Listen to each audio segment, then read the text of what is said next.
Facei, a Faculdade Einstein, a faculdade do sucesso.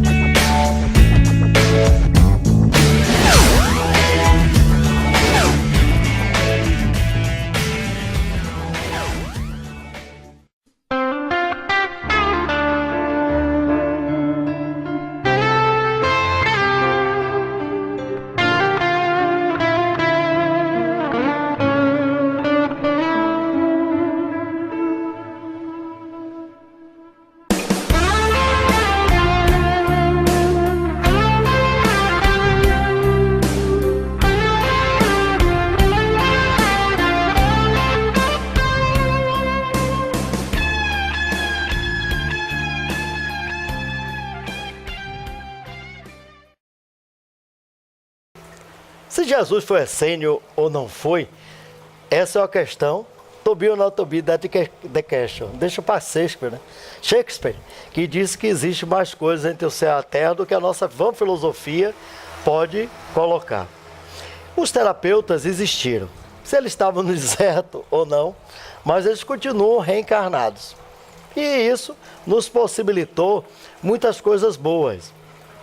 Aqui, de uma forma sábia, e nos dias atuais, o Joseval Carneiro, que é um homem múltiplo, de múltiplas facetas. Ele é um homem que é delegado de polícia, aposentado, né? Certo? Bacharel em Direito, estudioso do mundo espírita, é jornalista, porque a primeira foto que eu tive com o Juraci Cassado no jornal foi quem atirou. Eu não vou dizer o tempo, porque isso foi em 1980, já tem um tempinho, né, Joseval?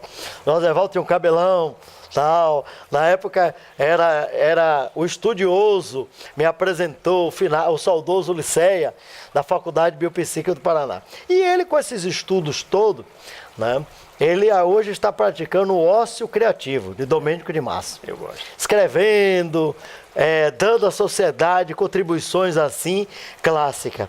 E o último livro dele é exatamente a Pílula de Saúde Espiritual.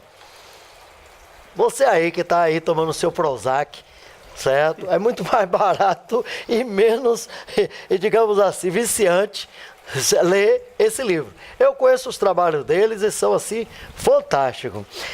Agora, Joseval, por que você usa em seus belos livros de autoajuda as técnicas dos contos?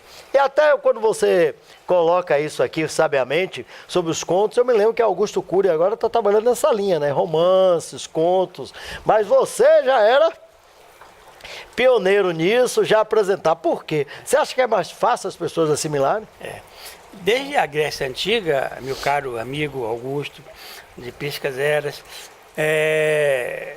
Esopo, né?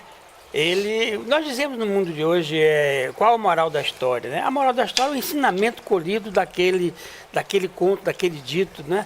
E Esopo, ele dizia que corrigia seus costumes pela pilhéria, pela brincadeira, pela anarquia, levava as pessoas a um certo ridículo, né? E os romanos, porque Fedro traduziu para Roma, né? Ele dizia que ridendo castiga-te mores, ou seja, sorrindo corrige seus costumes. Aquela coisa da França horrorosa, de Paris, do Hebdo, né?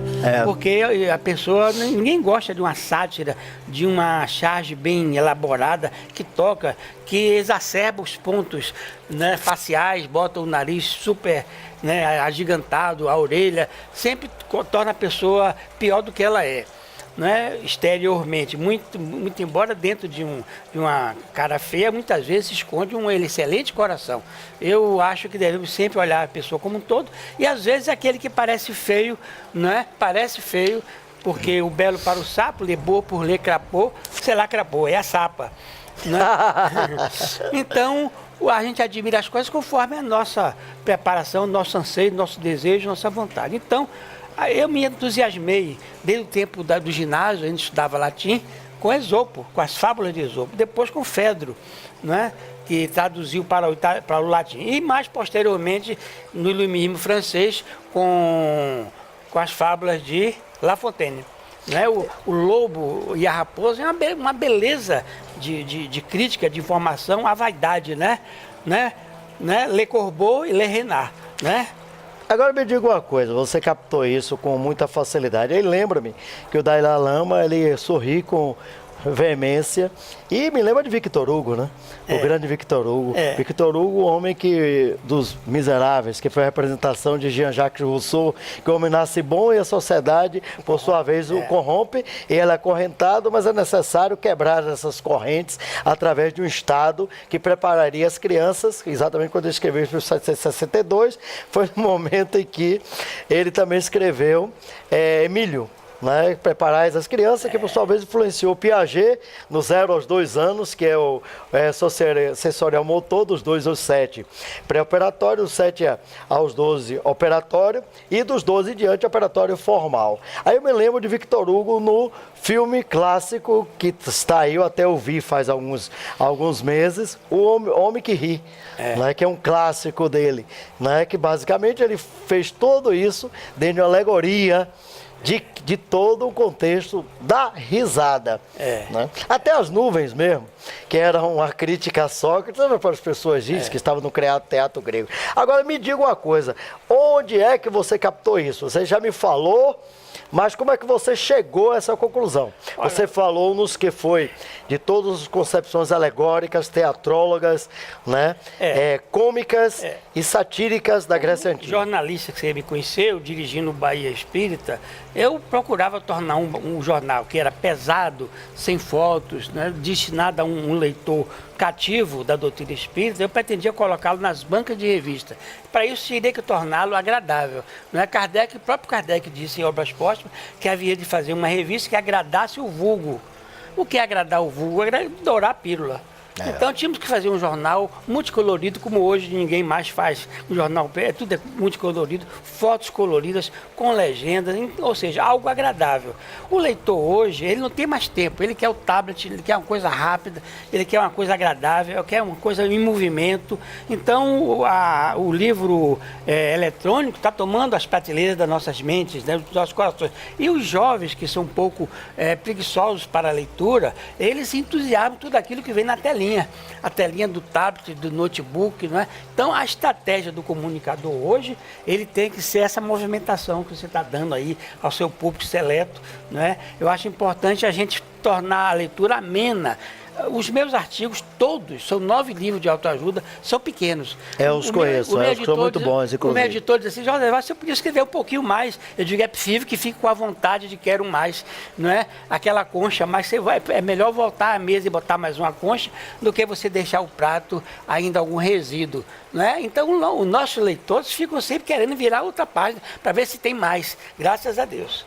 É interessante que você usou um termo chinês, né? Uma imagem vale mais do que 1000 palavras. Isso. Exatamente. E isso dá uma condição, né? A condição sine qua non, vou usar um termo latino e jurídico, para que você possa, por osmose, prender o indivíduo. Agora, diga-me uma coisa. O próprio Jesus, na sua mensagem evangélica extraordinária, que atravessou os séculos, né, ele contava através de parábolas. Ele dizia, veja que tem olhos de ver e ouvidos para escutar.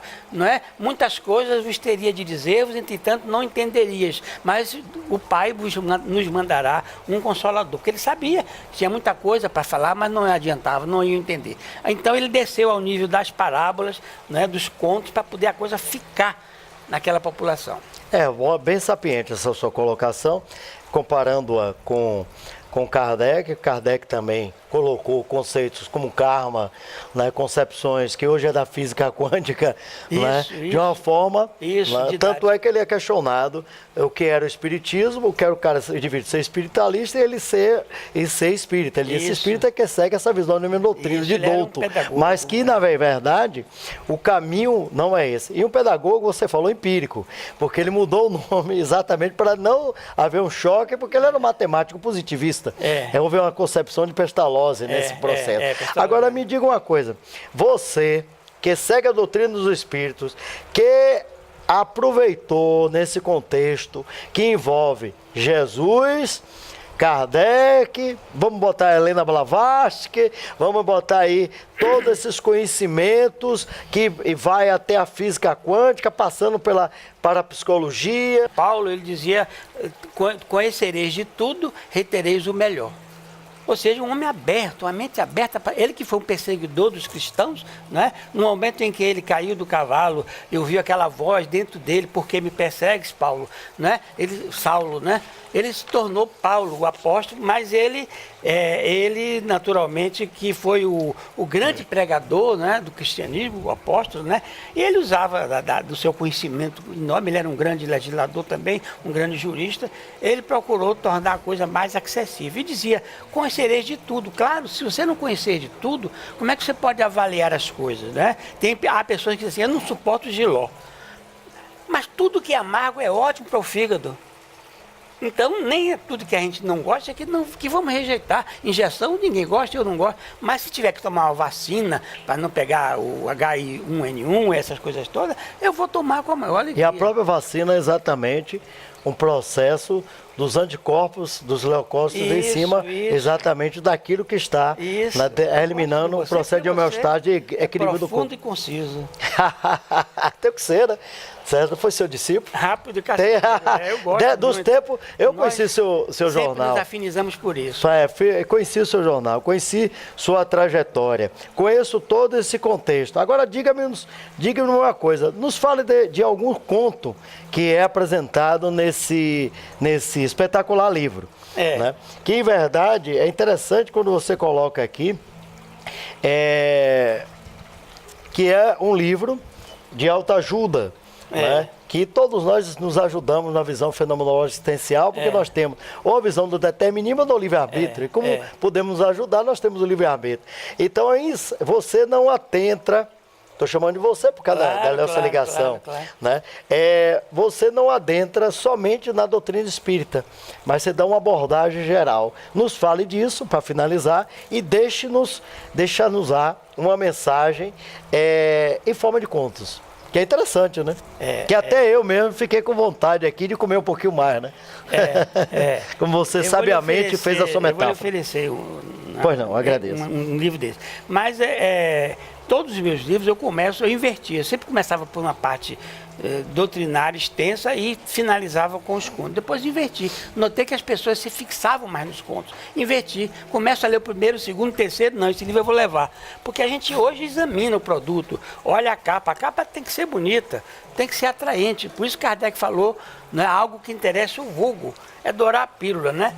O que Jesus não disse, parece uma história, né, da Bíblia, do Testamento, coisa que muita gente não tem coragem de mergulhar. Aí você vê um negócio, uma capa tão alegre, tão bonita, o que é que ele não disse? A curiosidade, porque eu vou saber o que é que Jesus não disse. Seja feliz agora, né? Um livro até simulando um sorriso, né? Um rosto. Aqui agora, bem gestáltico, búdico, taoísta, ao aqui e agora, né? A nossa editora, ela faz a capa, ela cria, é uma editora cuidadosa, a quem eu dedico, faço doação dos direitos autorais. É uma editora que mantém uma clínica para drogados, gratuitamente, dependentes químicos, lá em Capivari, São Paulo. Então, esse livro, Pílulas de Saúde Espiritual, como o nome está dizendo, tem uns contos bem curtinhos, mas bem agradáveis. Eu vou dizer um deles só para a gente finalizar com a mensagem, né? Um pai tinha um filho portador de necessidades especiais. No colégio, a técnica hoje é deixar conviver com pessoas normais e se esforçar para ele galgar aquele degrau e não misturar com pessoas quase todas com o mesmo problema, que ele vai ter um avanço lento. O pai colocou nesse estabelecimento, lá nos Estados Unidos, em Boston. Então, eu conheci Boston, uma cidade maravilhosa. Escola secundária, high school, eles têm um campus, né? Futebol, tudo, fazem campeonatos intercolégio, é uma coisa muito concorrida. Ele foi ver, era um dia de competição, um jogo de beisebol. E aí o filho dele estava com a camisa do time que ele gostava também, mas é claro que ele não entrava em campo, ele não tinha habilidade para entrar em campo para uma partida tão importante, uma disputa daquela. Ele ficou com pena do filho, né? O filho com aquele entusiasmo, com aquela camisa, mas não estava. Ele passeou em volta da quadra, por aquele, olhando os colegas, e o pessoal percebeu aquele pai amoroso com aquele filho, e o menino ali fervorosamente vestindo a camisa do clube. Lá para as tantas, no intervalo, o técnico chamou o garoto. Vem cá, meu filho. Aí ele, vem cá. E botou uma abraçadeira, você vai entrar em campo. O time estava ganhando, não é? À vontade, dava até para botar uma pessoa com aquela dificuldade. O pai ficou assim, estupefato, né? Deixar o filho dele entrar em campo. Ele entrou. E na hora de rebater a bola, você rebate com muita força, né? E tem um tempo para correr. O rebatedor rebateu devagar, de propósito, né? Para poder dar tempo o menino com sua dificuldade chegar lá. E ele chegou. O outro time percebeu, né, a estratégia de ajudar o garoto, de prestigiar, colaborou também com o êxito daquela tarefa que o menino estava executando. Todos aplaudiram, fez o ponto, né? O menino saiu dali feliz da vida. Certamente que ele ganhou ali um upgrade, né, na sua saúde, na sua tranquilidade, na sua alegria, porque a alegria melhora o estado de saúde. Sorria sempre, seja alegre, como você disse aí, seja feliz, seja positivo. A mensagem é essa, seja positivo. Eu sempre tenho uma técnica comigo. Quando eu encontro alguém negativo, só fala negatividade, eu digo, muito bem, e aí, o que é que nós vamos fazer? Um desafio para ele tem que dizer alguma coisa boa. Ele raciocina que tem alguma coisa para fazer e tem que ser positiva. Ele não pode dar um conselho negativado para ninguém. Então, a gente tem que positivar todas as pessoas que estão em volta da gente. A família, os colegas de trabalho, os colegas de... né? Tudo isso. É essa mensagem que eu deixo aqui, com os agradecimentos pela oportunidade. É interessante que ele fez bastante uma viagem sapiente, trouxe-nos algumas realidades, não saiu da Grécia Antiga e veio até cá. Bem que todos os filósofos gregos, eles pregavam a felicidade, Aristóteles, idem. Todos os helenistas, seja Pirro, seja Epicuro, Sêneca, todos eles procuravam o processo da felicidade. E é interessante, você falou dos Estados Unidos. Nos Estados Unidos existe o high school e a university, o undergraduation, e a concepção é muito ligada ao esporte e escolaridade.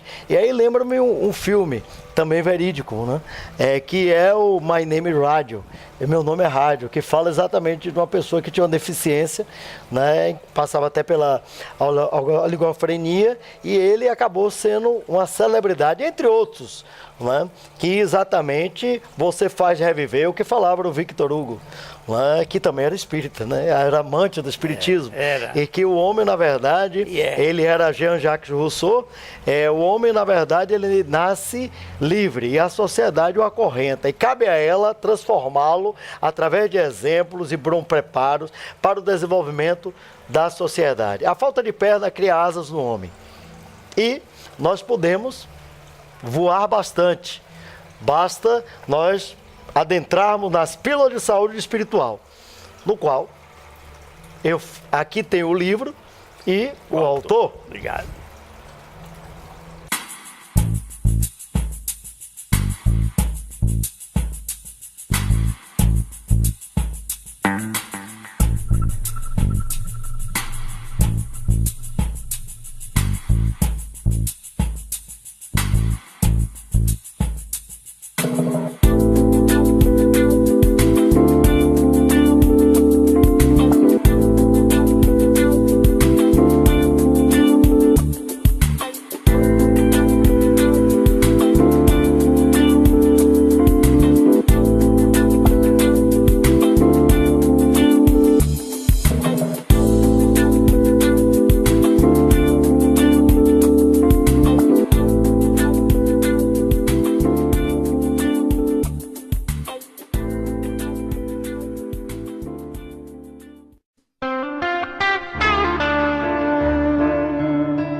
Se Jesus foi essênio ou não foi, essa é a questão. To be or not to be, that the question. Deixa para Shakespeare, né? Shakespeare, que disse que existe mais coisas entre o céu e a terra do que a nossa vã filosofia pode colocar. Os terapeutas existiram, se eles estavam no deserto ou não, mas eles continuam reencarnados. E isso nos possibilitou muitas coisas boas. Aqui, de uma forma sábia, e nos dias atuais, o Joseval Carneiro, que é um homem múltiplo, de múltiplas facetas. Ele é um homem que é delegado de polícia, aposentado, né? Certo? Bacharel em Direito, dando à sociedade contribuições assim, clássicas. E o último livro dele é exatamente a Pílula de Saúde Espiritual. Você aí que está aí tomando seu Prozac, certo? É muito mais barato e menos, digamos assim, viciante ler esse livro. Eu conheço os trabalhos deles e são assim fantásticos. Agora, Joseval, por que você usa em seus belos livros de autoajuda as técnicas dos contos? E até quando você coloca isso aqui sabiamente, FACEI, a Faculdade Einstein, a faculdade do sucesso.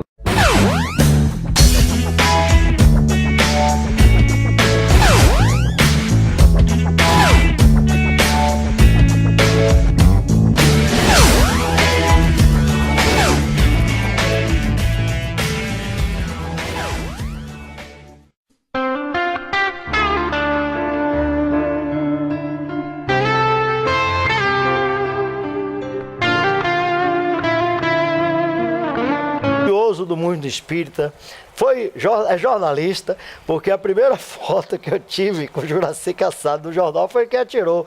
Eu não vou dizer o tempo, porque isso foi em 1980, já tem um tempinho, né, Joseval? Joseval tinha um cabelão, tal. Na época era o estudioso, me apresentou o saudoso Liceia, da Faculdade Biopsíquica do Paraná. E ele, com esses estudos todos, né, ele hoje está praticando o ócio criativo, de Domênico de Massa. Eu gosto. Escrevendo,